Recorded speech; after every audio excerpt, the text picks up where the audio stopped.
আসসালামু আলাইকুম। আমি সুরাইয়াস কিচেনে আপনাদেরকে আরও একবার স্বাগত জানাই। আজকে রেসিপি মুড়ির পাকোড়া। বিকালে নাস্তার জন্য খুবই সহজভাবে মুড়ির পাকোড়া তৈরির রেসিপি শেয়ার করছি। আশা করি রেসিপিটা অনেক ভালো লাগবে এবং উপকারে আসবে। চলুন মূল রেসিপিটা দেখে নেওয়া যাক। পাকোড়াগুলো তৈরি করার জন্য এখানে আমি একটা পাত্রে প্রথমে নিয়েছি 2 কাপ মুড়ি, দিয়েছি 2 টেবিল চামচ পেঁয়াজ কুচি, 1 টেবিল চামচ ধনিয়া পাতা কুচি, সামান্য একটু জিরা, স্বাদ মতো লবণ, একটা ম্যাগি মশলার অর্ধেকটা দিয়েছি 1 টেবিল চামচ কাঁচামরিচ কুচি। ঝালের পরিমাণটা আপনি স্বাদ বুঝেই দিবেন। এখানে দিয়েছি সামান্য একটু আদা রসুন বাটা। আপনি চাইলে আদা রসুন বাটাটা বাদ দিতে পারেন। এখন দিয়ে দিচ্ছি একটা ডিমটা দিয়ে খুব ভালোভাবে একটু মিশিয়ে নিচ্ছি।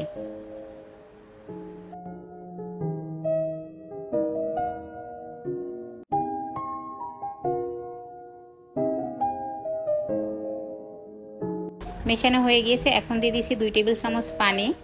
প্রথমে একসাথে অনেক বেশি পানি দিবেন না, অল্প অল্প করে পানি দিবেন আর মিশিয়ে নেবেন।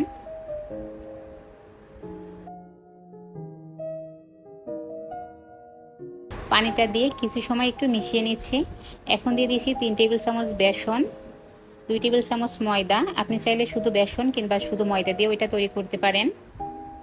সবগুলো উপকরণ আবারও খুব ভালোভাবে একটু মিশিয়ে নিচ্ছি। আপনি চাইলে বিকালে নাস্তার জন্য মুড়ি পাকোড়া তৈরি করতে পারেন। এটা খেতে ভীষণ মজার হয়। রেসিপিটি ভালো লাগলে অবশ্যই একটা লাইক দিবেন এবং সেই সাথে আমার ইউটিউব চ্যানেলটি সাবস্ক্রাইব করে রাখবেন।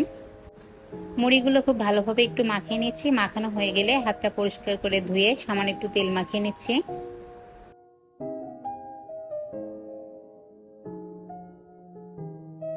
এখন অল্প অল্প করে মুড়ির মিশ্রণটা নিয়ে পাকোড়া শেপটা দিয়ে নিব। আমি এখানে পাকোড়া শেপটা গোল করে দিয়েছি, আপনি চাইলে লম্বালম্বিভাবে দিতে পারেন। আমার একটা পাকোড়া তৈরি করা হয়ে গিয়েছে। আমি একইভাবে সবগুলো পাকোড়া তৈরি করে নেব। এখন চলে যাচ্ছি পাকোড়াগুলো ভাজার জন্য। কড়াই পরিমাণ মতো সয়াবিন তেল দিয়েছি। তেলটা একটু গরম হয়ে আসলে পাকোড়াগুলো দিয়ে দিচ্ছি। আর পাকোড়াগুলো দেওয়ার সময় যতক্ষণ না পাকোড়াগুলো তৈরি করা হবে ততক্ষণ চুলার আঁচটা একেবারে কমিয়ে রাখতে হবে, তা না হলে পুড়ে যেতে পারে। এখন পাকোড়াগুলোকে একটু উল্টে দিচ্ছি।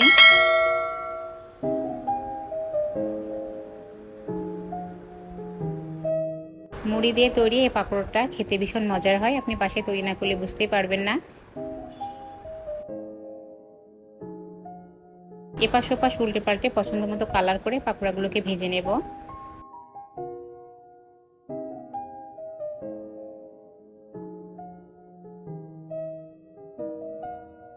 পাকোড়াগুলো ভাজা হয়ে গেছে। এই পর্যায়ে তেল ঝরিয়ে উঠিয়ে নিচ্ছি। এত সময় সাথে থাকার জন্য ধন্যবাদ। আজ এই পর্যন্তই। সবাই ভালো থাকবেন, সুস্থ থাকবেন, আমাদের জন্য দোয়া করবেন। আল্লাহ হাফেজ।